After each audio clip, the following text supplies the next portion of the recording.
The evening of April 9th, 2023, unfortunately, was the beginning of the end for Dayvon Larry.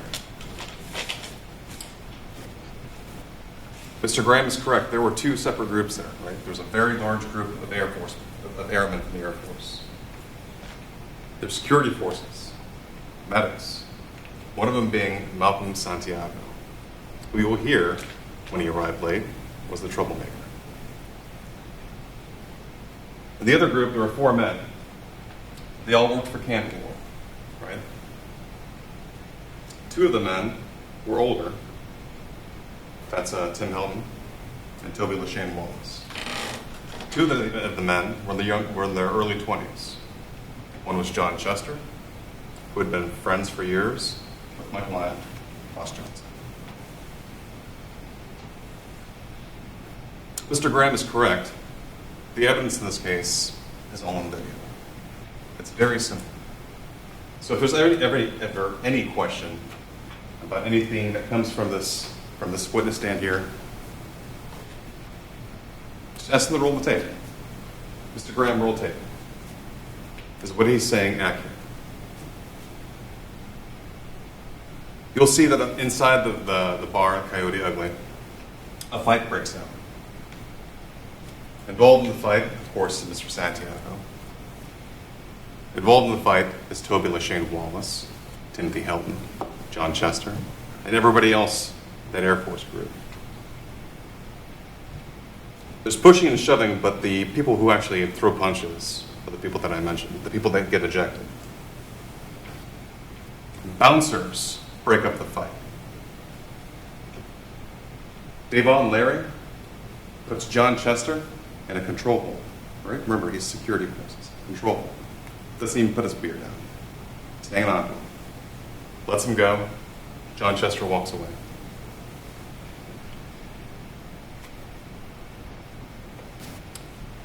Chester walks out unscathed.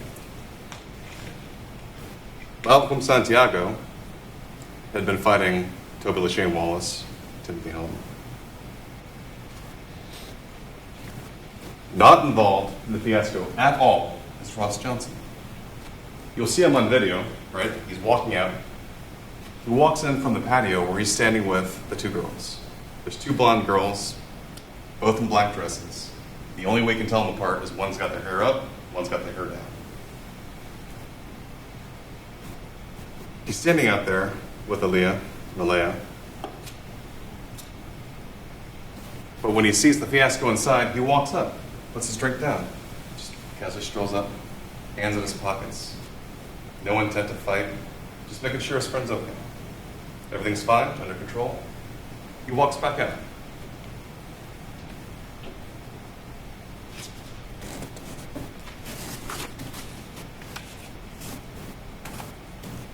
He walks back out to start engaging with these two girls. But his night is not going to go the way he thought it was. So John Chester gets ejected, Santiago gets ejected, Toby LaShane Wallace gets ejected. Watch. Watches all 5 feet of John Chester walks out the door. Easy as a Sunday morning. Hands in his pocket, not caring at all. Watch the actions of Malcolm Santiago. Goes to the front door, he stops. People are trying to hang on to him. He stops, he goes back, and he motions to his friends. You can't hear what's being said, but I think we understand what that means. And they follow him out the door.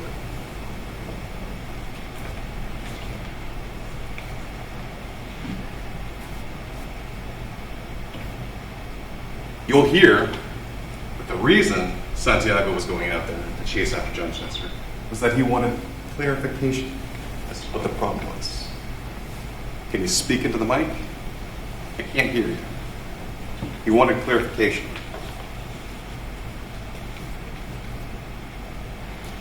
You'll hear that he was trained to de-escalate. Man, you should see him work. Watches his squad mate, Dayvon Larry, the deceased, dutifully follows him out. But when he does, he takes the Corona bottle in his hand at the exit, because you're not allowed to bring alcohol beverages. He empties it out. He grasps it. And he gets by security. And you'll see, as he clears the front door, he's got it by the neck. And that's how he's holding it.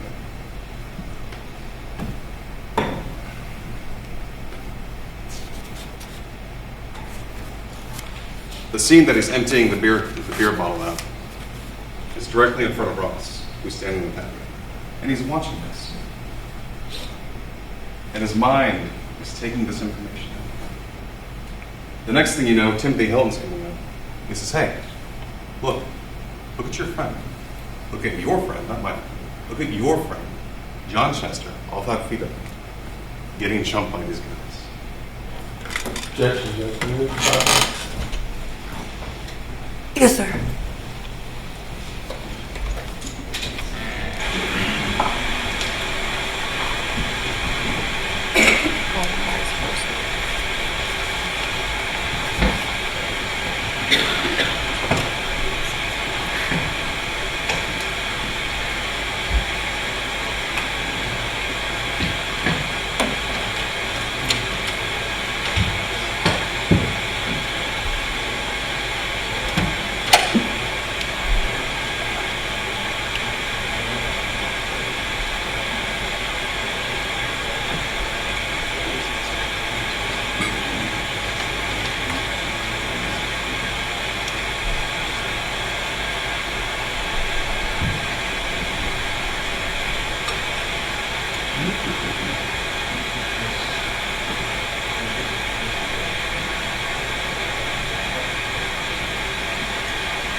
Based upon the interaction between Timothy Hilton and Ross Johnson on the patio,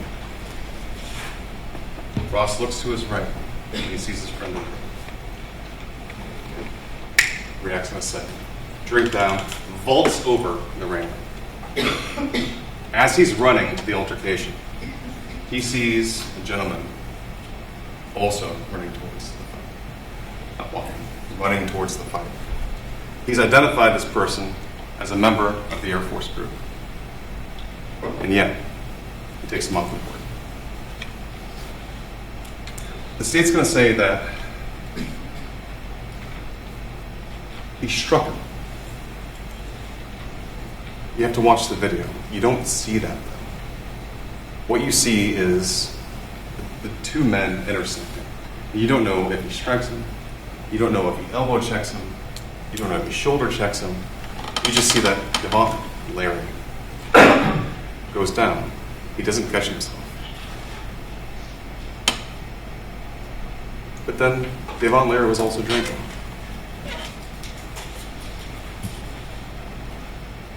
The truth of the matter is this. It doesn't matter whether or not he was punched, pushed, checked. Because Ross Johnson is running to rescue his friend.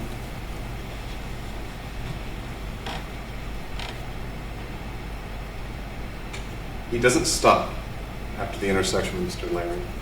He runs straight to the fight where his friend is on the ground. Santiago is on top of him. And he pulls him off and they begin to fight. Blow after blow, Santiago takes, right? He gets up 3 times. Mr. Johnson puts him down 3 times. Eventually says, I'm going to take you to your friends, walks him over in a headlock, and gives him to the Air Force.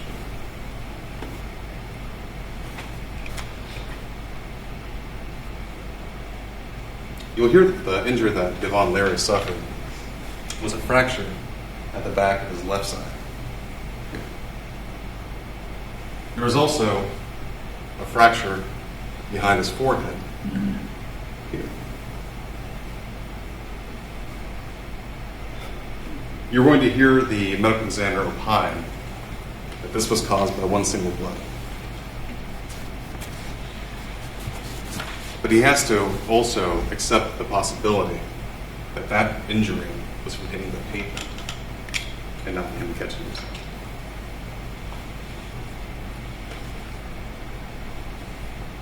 All the information that you need in this case is on video, and that's why it's easy. Because there's one question that you have to answer. Knowing what he knew at the time, did Ross Allen Johnson have any justification in using force to protect his friends? And you're going to get two different instructions, one for non-deadly force or one for deadly force, because the amount of force used is a jury question for you to decide.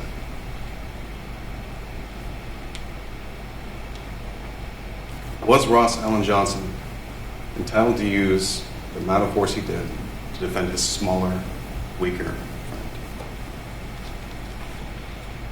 Where the state's going to make hay in this case is in the aftermath. Ross didn't wait all night at the scene. You'll hear how he was told to leave.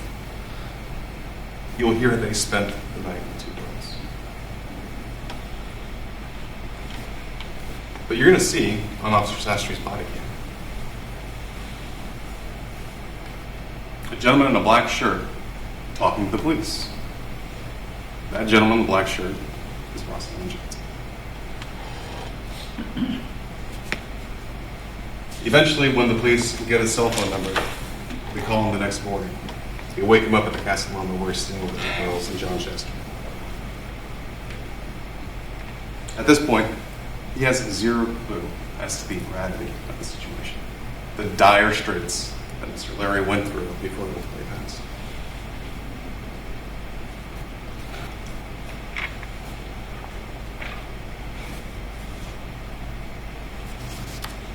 And the state says that Toby LaShane Wallace is going to say, I hit that guy.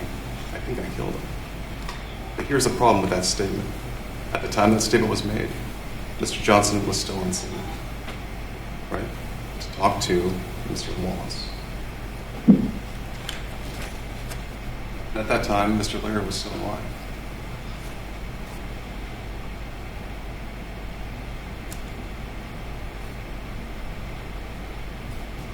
You're going to hear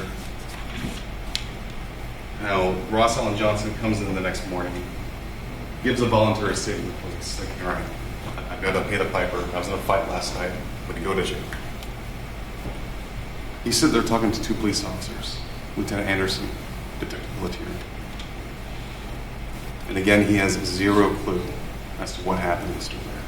You'll hear that repeatedly he asks, is he okay? I mean, this seems kind of heavy-handed for a fight. Is Dayvon Larry okay? Just tell me if he's okay, man. I'm starting to freak out here.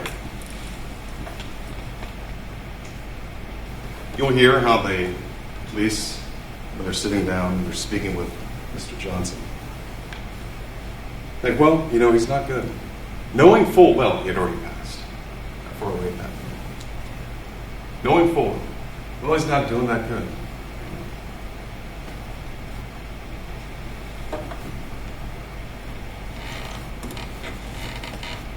At some point, they tell Ross that Dayvon Larry had died. And the shock that came over Ross Allen Johnson's face. What do you mean? The man starts crying. He couldn't accept it. What do you mean he's dead?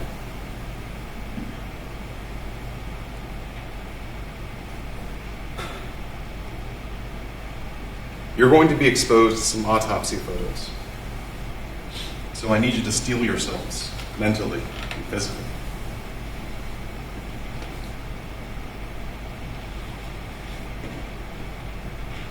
Unfortunately, none of the autopsy photos will show you what Dayvon Larry had intended. with the pedophile, or when he was approaching the pedophile. We can't tell what his thoughts were. At the end of this trial, I'm going to ask you to choose the verdict that justice in this case demands. Not the one that the community demands from you or expects from you, but the one that is based upon the evidence itself and your own eyes and common sense. So remember, you were chosen as members of this jury based upon your training, your experience, things that you've experienced in life. And remember, if something sounds off, tell Mr. Graham to roll the tape. Remember, the burden is on us. Thank you.